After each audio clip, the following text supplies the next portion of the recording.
presentation about MakerSpace presentations. So what I'm going to talk about, well, there's basically 6 stages we go through when we do a MakerSpace presentation. We decide what it is we're going to do a presentation about. We do the pre-show publicity. Then we set up the room to make sure that all the things are set up right. We do the presentation, and we assemble the video, and then finally we distribute the video. So nice and simple. First step, decide what to depict. This is the most difficult thing in doing the presentations. As we know, we've got an open evening every Tuesday, and about once a month we try and have some sort of presentation. And that means that we've got to get 12 presentations a year, and it's really hard to find people who can do presentations. So if somebody comes up with an idea for a presentation, we normally leap on them and try and persuade them to do them as soon as possible. We need from them a short paragraph describing what it is that they want to present about, and an image that goes with that, just so that we can use that to create the pre-show publicity stuff.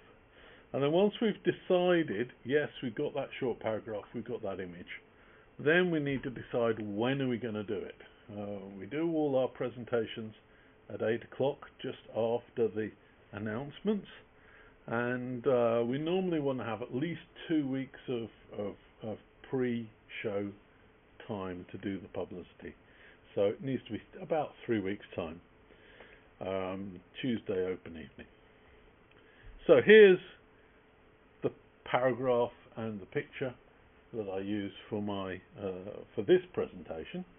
A short paragraph explaining what we're doing, and a picture of some guy doing a presentation. Like that. And we then feed that into the system. We use that to create a poster. And you can see here I've created a poster. There's the picture, there's the short paragraph, and in the poster here I've included the poster. And in the poster that's included, I've included the poster, and so on. And once we got that poster and it's been approved by the presenter, then we print that out on the A3 printer over here. We stick it onto this board here, and you can see in our notice board there's a transparent bit at the bottom here. And once we stick this board into there, it shows through so that anybody walking past can see what we're talking about.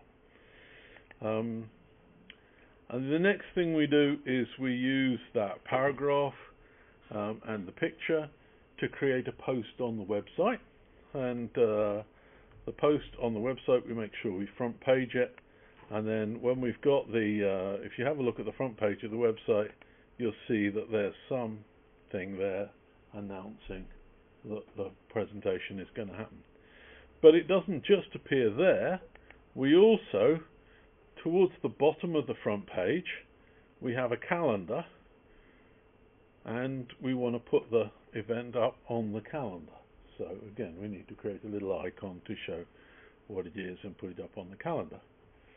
And then, having done all that, the next thing is the 8 o'clock announcements. As everybody knows, at 8 o'clock we have, on a Tuesday, we have announcements, and we have a person doing announcements. Ladies and gentlemen, so what have we got? So, a couple of things. First, so parking pass. I'm going to do a talk on the 25th, which is going to be a talk about how we do talks in the MakerSpace, and that's why I'm filming this. Anyway, so there we go. So that's the pre-announcements from a few weeks ago, and then we come to the time when we're actually gonna do the thing, and so we need to set up the room. Just in case you've never visited the MakerSpace, I thought I would insert a quick overview so you can see where we are in the space. This is the main room. Over there is the metalwork area where we've got the lathe and the mill. Just here we've got the laser cutters available for members. There's a set of computers down here that are shared by all the members. Over here we've got the photographic studio and the changing room next to it. We also have the electronics area, the 3D printers, and our discussion area. That's where we'll be doing most of the action. And here we go. The room is got a sort of standard setup. We have in the front here on the tripod, we have the presenter's camera focused in on whoever's doing the presentation. We also have an overhead camera up here. This is if we're doing things like soldering or jewelry making or something, which is focused in on the table. Then we would typically use the overhead and then put that up on the screen so that everybody could be able to see what's going on. Obviously we're not using it here. Then the other thing is we have the stuff being shown on the screen. That comes from some sort of HDMI source. That gets fed through the HDMI capture card to the screen, but also the USB for that gets fed into the laptop. And then the third component is we have the microphone here. That's fed into the USB on the machine again. So we've got those two sources. So that means that we have two USB sources coming in. We use this piece of software here. This is called Open Broadcast System. It's a free piece of software. You can download this from this location here. And what this does is it lets you define a number of different sources, audio and video sources. And once you've defined those, you can then basically click on this Start Recording button over here, and that'll start keeping a record of what's happening. And then there's a final thing to set up the room. We need a synchronization point. So to do that, we look at the camera over there. We make something that gives us both a visual and an audio signal, like that. And then we get into the presentation. I'm not going to talk about the presentation in the presentation. No. So we finish the presentation. Everybody applauds, whatever, and we've got basically all those bits. So we've got a variety of inputs that we use to put together the video. The cheap Chinese camera we've got over there, it'll record for about an hour on a single battery, which means if we have a presentation that's longer than an hour, we need to find some clever way to hide the fact that we have to change the battery in it. But it has the disadvantage, whenever you take the battery out and put it back in again, it resets the time on the video to be the 1st of January 2024. Which means you can't use the modification time of any of the files. You can't trust it. It's always the 1st of January 2024. But it names the files, so when we're videoing, it'll record, as I said, for about an hour, but what it does is it splits that into 20-minute chunks. So we get a whole load of different 20-minute videos that we have to stitch together to make the whole video. And then it calls it things like this, and the sequence number here basically is what we use to work out which ones are the ones that are recorded from the latest session. When we take the SD card out of there, we need to copy the files onto the laptop where they're being processed. And then the OBS records the file in a file like this. You can see this file was recorded on the 25th of August, starting at just after 8 o'clock. We also have various other bits bits of material. For example, in this case here, we've got the PowerPoint presentation I'm using here to talk to. And we have a set of standard assets that we use, things like logos, standard fonts that we use for all of our videos. And this makevideo.blend is a configuration file for Blender, so that it's set up the way we want. Now I say Blender. Blender is the free 3D editing software. Brilliant piece of software, not very easy to use, but very, very good for doing 3D rendering and stuff like that. But also, inside Blender, there's a relatively good video editor. And if you set it up in video editing mode, you end up with these 4 windows. You end up with a video sequencer, which has a whole load of these things called strips. And what it does is it shows you them from the top down. In other words, anything that's higher up will obscure the things that are further down the list.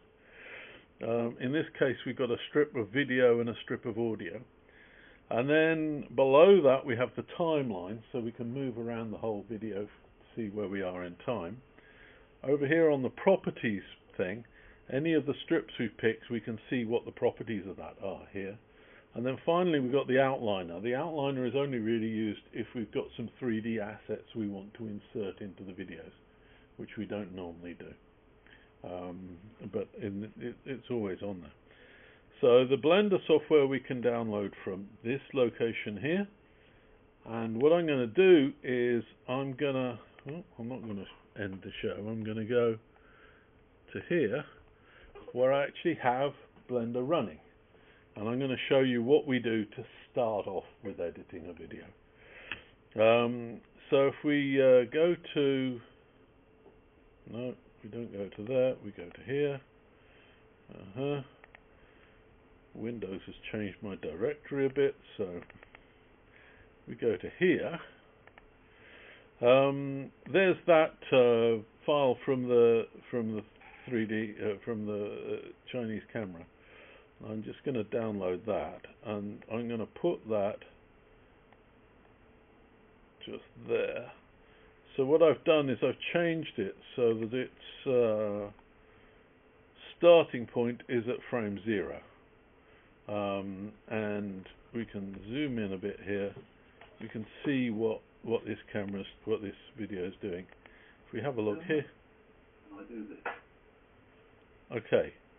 You will immediately notice a couple of things. The first one is you've got me doing that thing with the clap just there. I'm just going to zoom this in so I'm a little bit more accurate.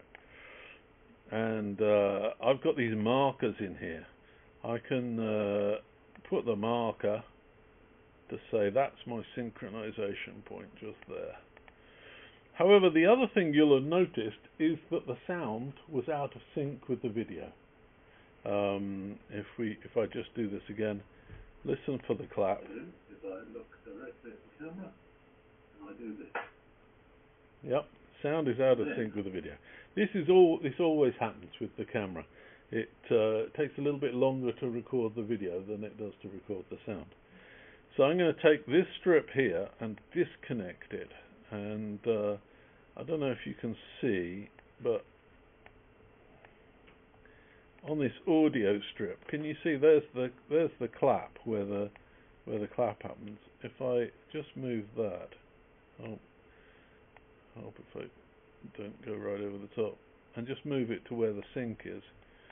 Now if I do play, so what I do is I look directly at the camera and I do this. And now it's synchronized. And then we're ready to start the presentation. Okay, so that's where he's starting the presentation. So I'm going to click the other marker and just put that there. So that's the that's marked where the synchronization point is and where the start of the video is, the proper start of the video. The next thing I'm going to do, this is fairly zoomed out. You see, it's revealing a lot of the thing. I want to zoom that in a little bit. So I'm going to change the scale here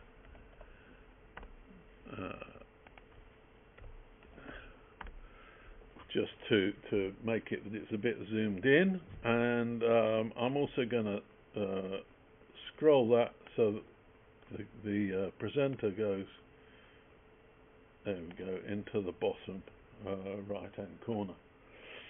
So that video is now positioned the way I want it. There's another thing with this cheap camera, it tends to mess with the white balance, and so I normally put a white balance thing on here.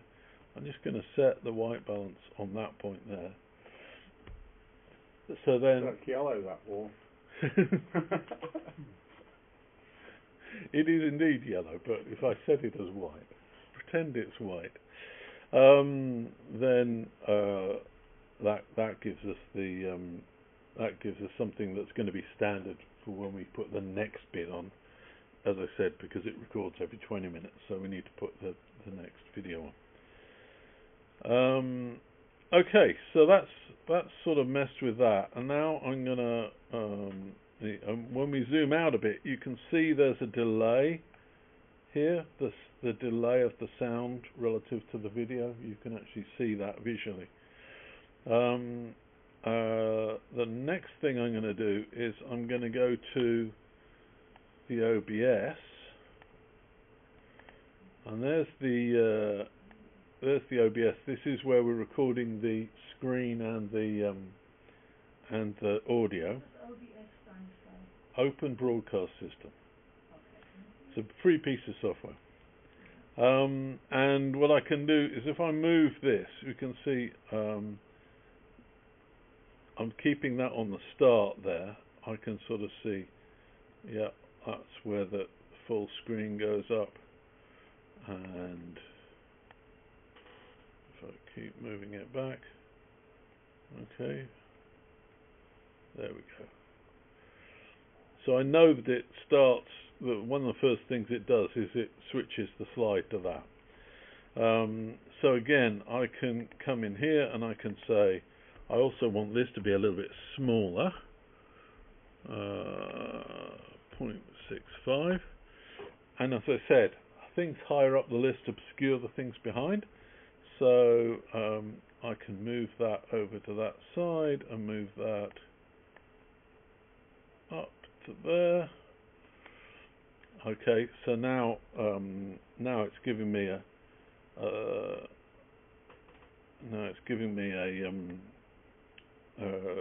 the complete picture, both the video and what's on the screen. If I come down here, I'm going to turn that. I'm going to change the volume on that to 0. That's the recording coming from the camera, and I suspect that's where the clap is, just there. You see that little blip?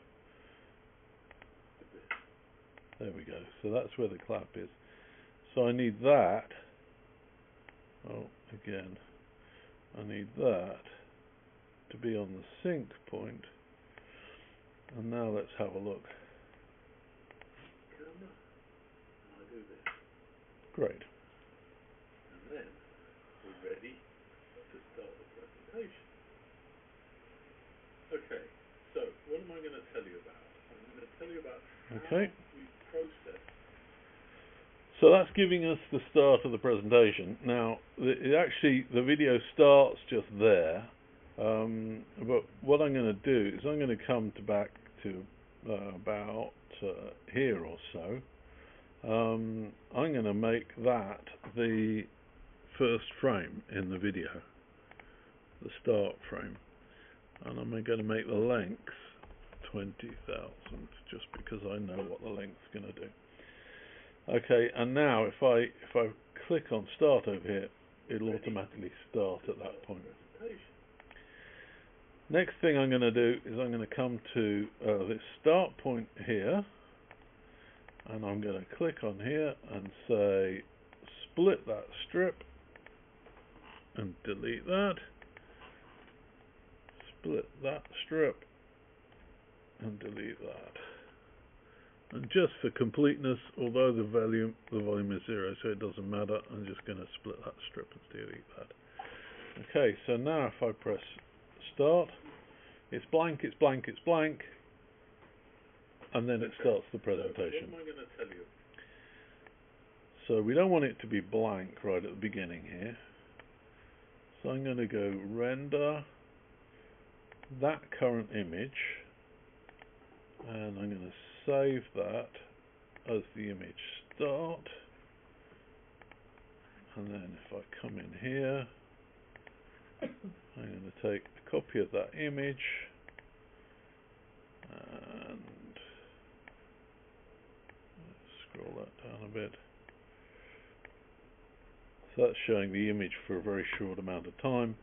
I'm going to make it show it for 700 frames, but behind the other images. And now if I come here and I press run, it's static, it's static, it's static, and then it smoothly goes into the video. Okay, so yeah, that's beginning to sort of get to where I want to be. I'm going to add a strip of color, and I'm going to make this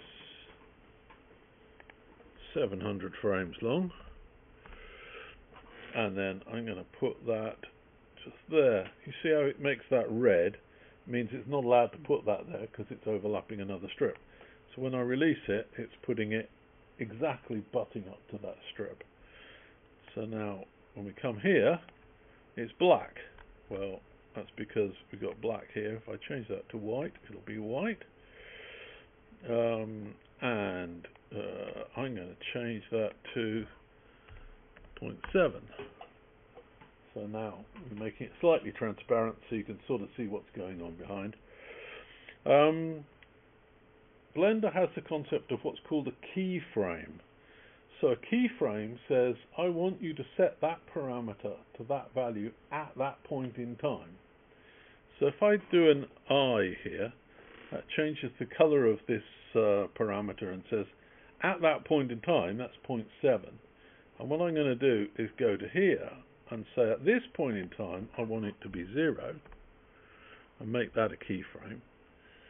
And now it'll make it 0.7, 0.7, 0.7 until that point, and then it'll gradually change it down to 0.2. So if we press start here again, it fades into the video, and then it starts the video. Okay, next thing I'm going to add is one of my standard bits. I'm going to add this logo in. I'll make this logo exist for 20,000 frames, and just shuffle it along a little bit. There we go. And now about here, I want that logo to be, and just move it down a frame. I want that logo to be a little bit smaller than that, 0.6, 0.6. I'm going to move it across a little bit, and I'm going to make that those 4 parameters there have a keyframe at there, and then just here I want that to be a smaller logo, so 0.2, 0.2, and now move that to there, make all of those keyframes, and now if we press run, it shrinks that down into the corner at the same time as it's making it transparent. What am I going to tell you about? Okay, one final thing I want to do here. I'm going to get these 3 bits of text and just put them in there-ish. Okay, so in fact that logo's in slightly the wrong place. So what I'm going to do is select that. If I click on here, it'll take me to the next keyframe, and then I can change things in here, 0.7, 0.7 and move it across a bit so it obscures my face. Make those keyframes, and now if I press play. Okay, so what am I going to tell you? So obviously I've been doing stuff just at the start of the video, but you can sort of see the way I'm going through this. Assemble all the bits, put them in the right order, make sure they stitch together. A 20-minute video would take about between 4 and 6 hours to render on this laptop. So I'd render by just coming up here and saying render animation, and it'll render the whole video into MP3, but we haven't got 4 hours, so I'm not going to do that. It's going to create a video that's called something like, oh, I've gone back to that recycle bin, I need to get rid of that. It's going to make a video that's called something like that. That's the frame number of the first frame and the frame number of the last frame, .mp4. It's a perfectly playable video, it works on this laptop, but unfortunately some of the bits of encapsulation are not quite the way that YouTube likes it. So you need to do some messing to get it to work in YouTube. And the way I do that is I go to this other tool, VLC. Again, this is a free piece of software. I'll show you in a moment where that comes from. But what we can do with VLC is a really useful piece of software. We can say we want to do a conversion. We want to convert this video. Convert. Now the format here, the profile here, T4, is exactly the way that YouTube likes it. So if I was to say browse here, type in the name of what I want it to be finally called, and press start, it would then start encoding that video I've created into the format that YouTube wants. For a 20-minute video, that's going to take about 10 minutes to do the encoding on this machine. So the encoding, that transcoding is fairly simple. Okay, so no, not that one. I want to go to that one. So while it's rendering the 4 hours to do the rendering of the video, I start to create a description. So the description's got to have a title. It's got to have a piece of text, maybe some links. You see here the links for those various pieces of software. The other thing that YouTube likes for you to have is a thing called chapters. Chapters lets you see on the timeline what various topics happen at various places.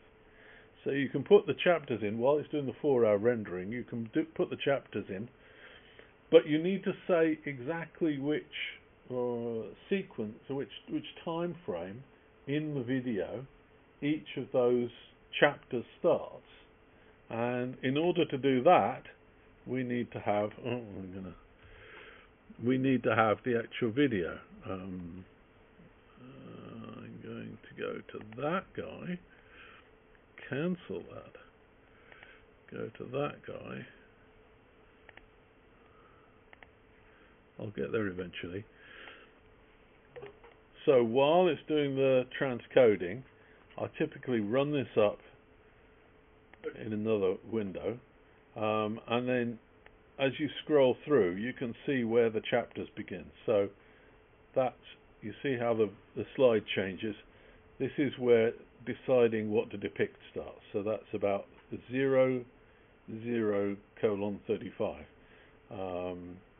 And then this is where the pre-show publicity starts. So that's 01:36, and so on.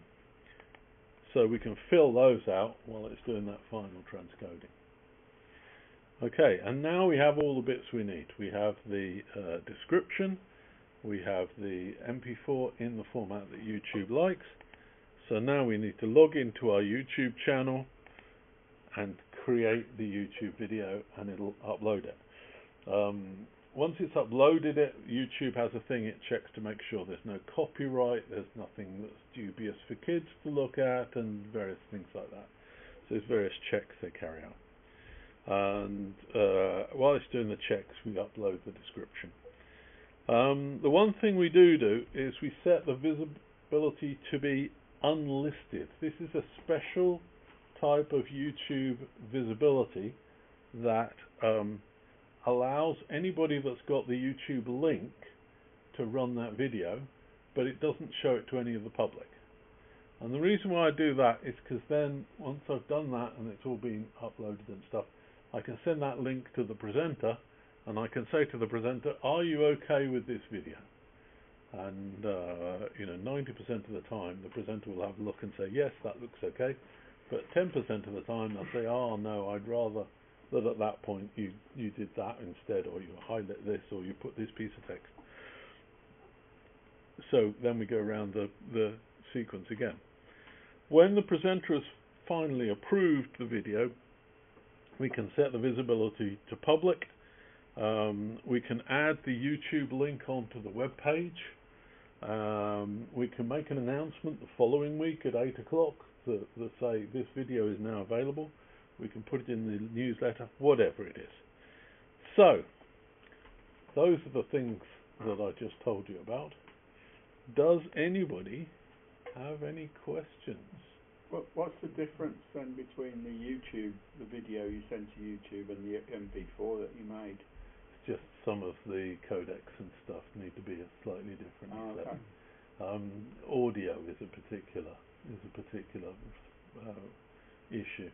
But I mean, to be honest, I don't know what it is that YouTube complains about, but I know that if I encode it into the T4, it doesn't complain. Okay. Great. Well, thanks for your attention. Thank you.